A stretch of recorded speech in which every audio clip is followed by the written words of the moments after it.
വളരെയധികം കോമഡിയാണ്. കാരണം കേരളത്തിലെ ജനങ്ങളെ ഒരു കോമാളിയാക്കാന്ന് ചിന്തിച്ചുകൊണ്ടിരിക്കുക. ഇലക്ഷന് മുന്നോടിയായിട്ടുള്ള ഒരു നാടകം, അവരുടെ സർക്കാരിനെ വിജയിപ്പിക്കുക, തുടർ ഭരണം കൊണ്ടുവരിക എന്നുള്ളതാണ് അവരുടെ ഏറ്റവും വലിയ ലക്ഷ്യം എന്ന് പറയുന്നത്. നമുക്ക് വേണ്ടത് തുടർ ഭരണമല്ലല്ലോ, മാറ്റമല്ലേ. ഇനിയും കേരളത്തിൽ ജനങ്ങളെ പറ്റിക്കാൻ പറ്റില്ല. കാരണം 9 വർഷക്കാലം പ്രഖ്യാപിക്കാത്തൊരു സാധനം അല്ലെങ്കിൽ 10ാമത്തെ വർഷത്തിലേക്ക് കടക്കുന്നു. ആ 10ാമത്തെ വർഷം മാത്രം കൊണ്ട് പ്രഖ്യാപിക്കുന്നത് ഈ ജനങ്ങൾ മണ്ടന്മാരല്ല. ഇലക്ഷൻ മുന്നോടിയായിട്ട് ജനപ്രിയമല്ല, ഒട്ടും ഇപ്രാവശ്യം ഇറങ്ങിയിരിക്കുന്ന ബഡ്ജറ്റ് ജനപ്രിയമല്ല.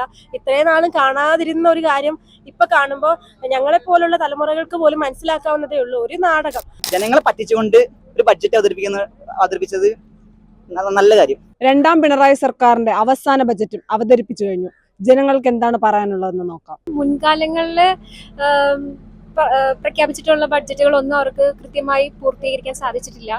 ആ ഒരു നിലയ്ക്ക് പുതിയൊരു ബഡ്ജറ്റും കൂടെ വരുമ്പോൾ അവര് എന്ത് ചെയ്യുമെന്നാണ് നമ്മുടെ മുമ്പിലുള്ള ചോദ്യം. ഒരിക്കലും അത് ചെയ്തു തീർക്കാൻ പറ്റില്ല. കാരണം മുൻകാലങ്ങളുള്ളത് ചെയ്തു തീർക്കാത്ത തന്നെയല്ലേ നമ്മുടെ മുമ്പിലുള്ള ഏറ്റവും വലിയ പാഠം എന്ന് പറയുന്നത്. വോട്ട് ലക്ഷ്യമിട്ട്, വോട്ട് ഉന്നമിട്ട് നടത്തിയതാണ് ഇപ്പൊ കാണുന്ന ഈ ബഡ്ജറ്റ് എന്നാണ് എനിക്ക് പറയാനുള്ളത്. പ്രത്യേകിച്ച് ജനങ്ങൾക്ക് ഉപകാരപ്പെടുന്ന രീതിയിലുള്ള ഒരു ബഡ്ജറ്റായിട്ട് തോന്നുന്നില്ല. ഇലക്ഷൻ മുന്നോടിയായിട്ട് ജനപ്രിയമല്ല, ഒട്ടും ഇപ്രാവശ്യം ഇറങ്ങിയിരിക്കുന്ന ബഡ്ജറ്റ് ജനപ്രിയമല്ല.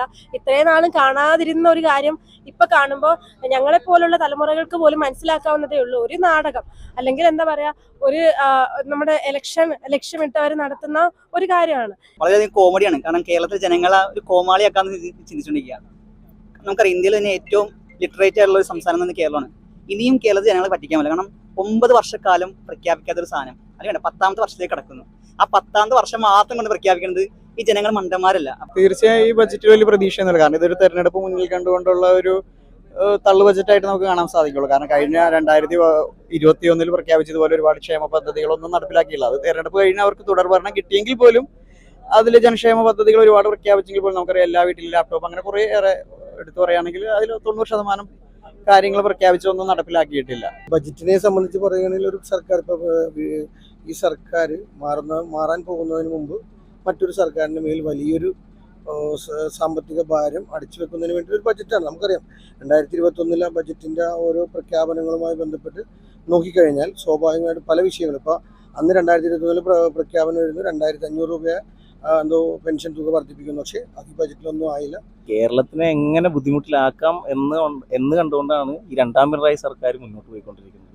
നമ്മൾക്കറിയാം, ഇന്ന് വില കൂടാത്തത് പിന്നെ മുഖ്യമന്ത്രി പിണറായി വിജയന് മാത്രമേ ഉള്ളൂ. ബാക്കി മുഴുവൻ സാധനങ്ങൾക്കും, അത് നമ്മൾ പരിശോധിച്ചറിയാം, നമ്മൾ നിത്യേന ഉപയോഗിക്കുന്ന ഉപ്പ് തൊട്ട് കർപ്പൂരം വരെയുള്ള മുഴുവൻ സാധനങ്ങൾക്കും വിലവർദ്ധനവിന്റെ കാര്യങ്ങൾ നമുക്ക് എടുത്തു പറയേണ്ടത് തന്നെയാണ്. ഇതൊരിക്കലും ജനപ്രിയമാണ് അല്ലെങ്കിൽ ജനങ്ങൾക്ക് വേണ്ടിയാണ് എന്നുള്ളത് 100% ഉറപ്പുള്ളതാണ്. ജനങ്ങൾക്ക് വേണ്ടി അല്ല എന്നാണ് പറയാനുള്ളത്.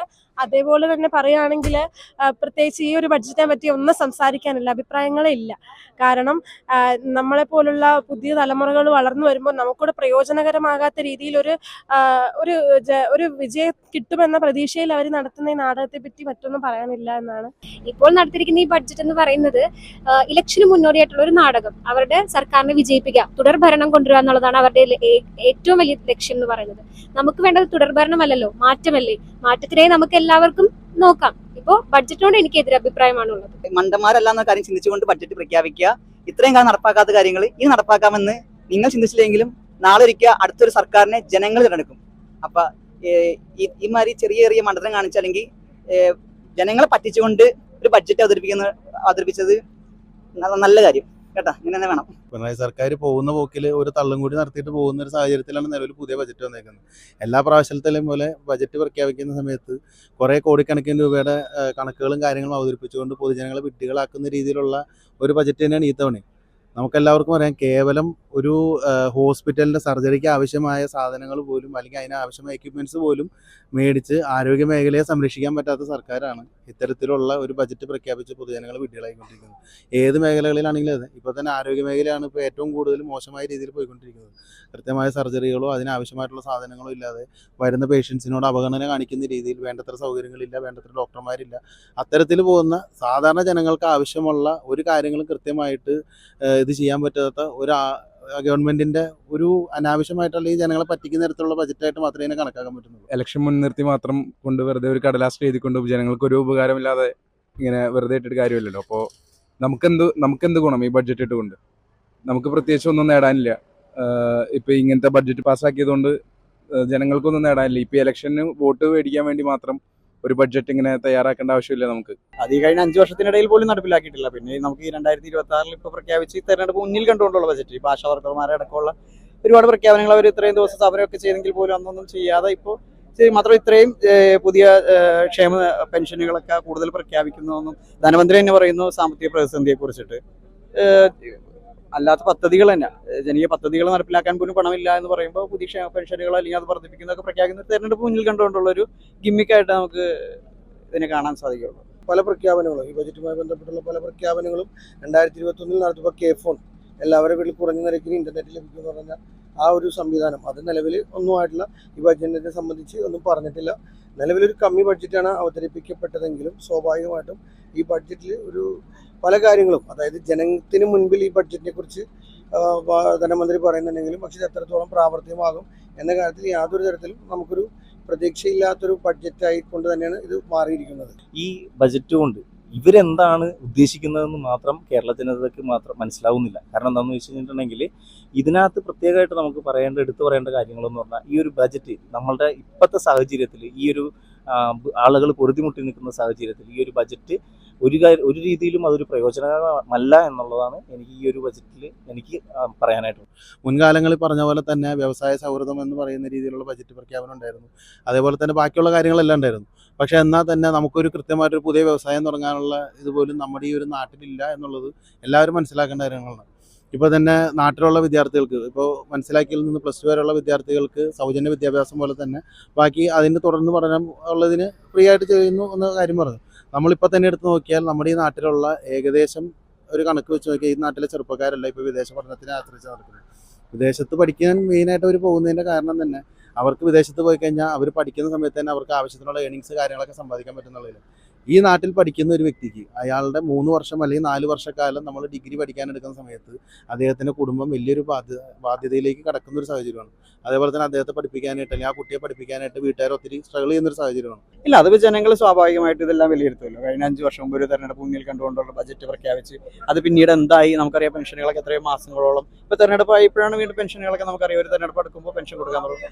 ആളുകൾ അതെല്ലാം വിഷയങ്ങൾ ചെയ്യും. ഒരു തവണ നമുക്ക് പറ്റുന്ന അബദ്ധം പിന്നീട് നമുക്ക് സംഭവിക്കുന്നില്ലല്ലോ. നമ്മളായിട്ട് പറയുകയാണെങ്കിൽ മറ്റുള്ള സമീപനങ്ങളെ സംബന്ധിച്ചും ഞങ്ങൾ ആലുവക്കാരൻ നിലക്ക് ഞങ്ങളെ സംബന്ധിച്ച് വലിയൊരു നിരാശാജനകമായ ഒരു ബഡ്ജറ്റ് തന്നെയാണെന്ന കാര്യത്തിൽ യാതൊരു സംശയമില്ല. എനിക്ക് തോന്നുന്നു ഏറ്റവും അധികം വാട്ടർ മെട്രോൻ്റെ ഇൻഫ്രാസ്ട്രക്ചർ ഡെവലപ്മെൻറ്റ് അടക്കം ഏറ്റവും അധികം അതിൻ്റെ ലീഡൊക്കെ തുടങ്ങുന്നത് ആലുവയിൽ നിന്നാണ്. മെട്രോൻ്റെ സ്റ്റാർട്ടിങ് ആലുവയിൽ നിന്നാണ്. അതുപോലെ ഇപ്പോൾ ഇതിനു മുമ്പുണ്ടായിരുന്ന ഉമ്മൻചാണ്ടി സർക്കാർ എത്രത്തോളം പരിഗണിച്ചോ ആ ഒരു പരിഗണന പോലും ആലുവക്ക് ലഭിക്കുന്നില്ല. ഇത് കഴിഞ്ഞ പ്രാവശ്യം ഭരണത്തിൽ വന്നപ്പോൾ കിറ്റ് കൊടുത്തിട്ടാണല്ലോ വന്നത്. അപ്പോൾ അവരൊരു പുതിയൊരു വിദ്യയായിട്ട് വന്നേക്കുന്നതാണ്. അതിന് ഈ രീതിയിൽ തന്നെ കാണാൻ പറ്റുള്ളൂ. ഇനിയും ചിലപ്പോൾ ഇനിയും മുന്നോട്ട് ഇലക്ഷനിലേക്ക് കടക്കുമ്പോൾ പുതിയ ഏതെങ്കിലും തരത്തിലുള്ള പിന്നെ കഴിഞ്ഞ പ്രാവശ്യം കിറ്റാണെങ്കിൽ ഈ തവണ സഞ്ചിയായിട്ടൊക്കെ അവർ വരുമായിരിക്കും. പക്ഷേ സ്വാഭാവികമായിട്ടും ഇതൊന്നും ജനങ്ങൾ ഉൾക്കൊള്ളാൻ പോകുന്നില്ല. ജനങ്ങൾ മണ്ടന്മാരല്ല എന്നുള്ള തിരിച്ചറിവ് ഇവർക്ക് ഇപ്പോഴും മനസ്സിലായിട്ടില്ല.